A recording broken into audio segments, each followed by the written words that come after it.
The eerie attic. It seems so cliché to start by saying I don't believe in ghosts, but however, that's where I'm coming from. A few years ago, I moved into a one-bedroom apartment in Melbourne, Australia. It was my first time living on my own. The apartment block had been built in the 1930s.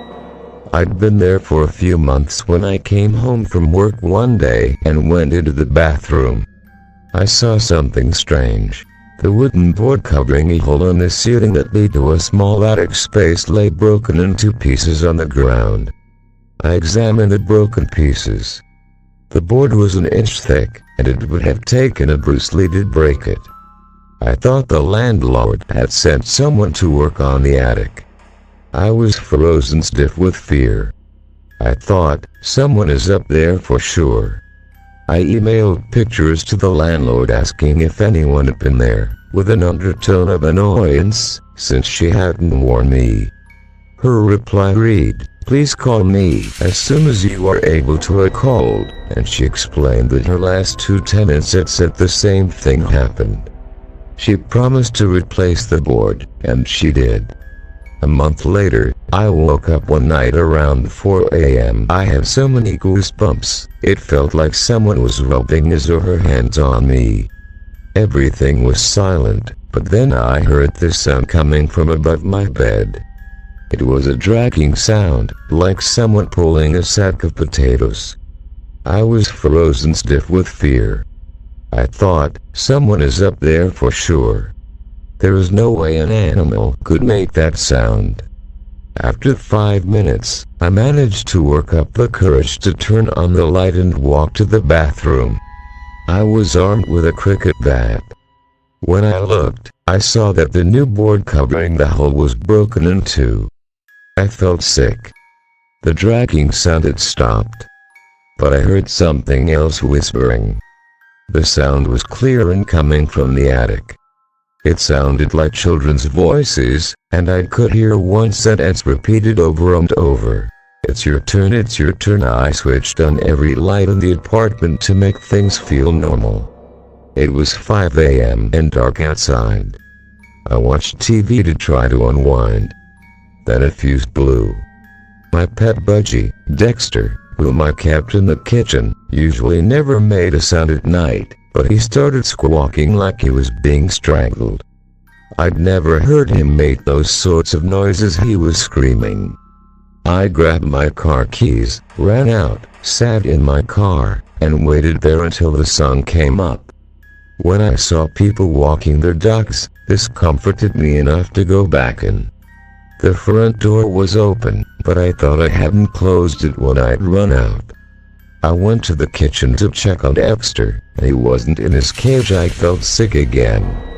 All my windows were closed, so I looked everywhere inside. When I walked to the bathroom, I heard splashing. Dexter was half drowned in the toilet. I took him out, washed him, and dried him. I was so confused. At 8 a.m., I called the landlord and gave her a watered-down version of the night. "Oh, wow, you heard the whispering too," she said. I stayed in that apartment for another 18 months. I heard the whispering on a few occasions, and twice the board covering the hole in the ceiling moved. Although I live elsewhere, the landlord recently called. She said that her new tenants had begged to speak with me about some of the stuff that's been going on there. Forget it, it's their problem now. The boy with no eyes.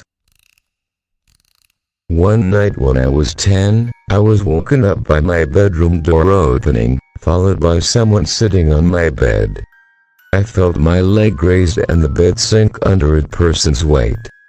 Thinking it was my mom, I opened my eyes to see an eyeless boy. He had black empty sockets, about my age, sitting at the foot of my bed. He extended his hand, and in it was a little box. I was startled but reached out. He pulled back.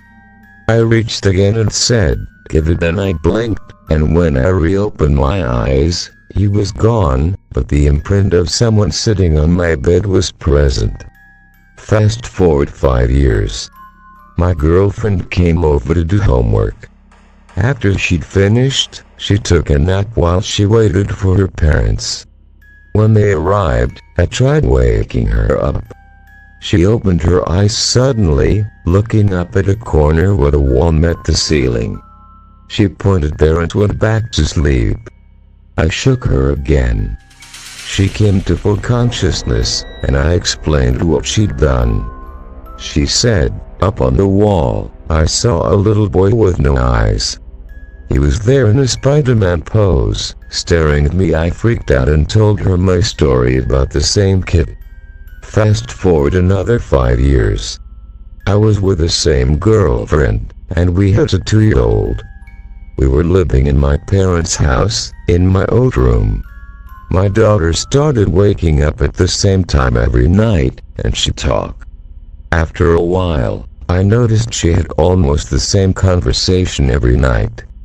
I playfully asked her once whom she was talking to.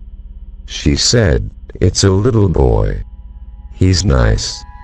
He's lost and looking for his mommy." My daughter's nightly conversations continued until we got our own place later that year.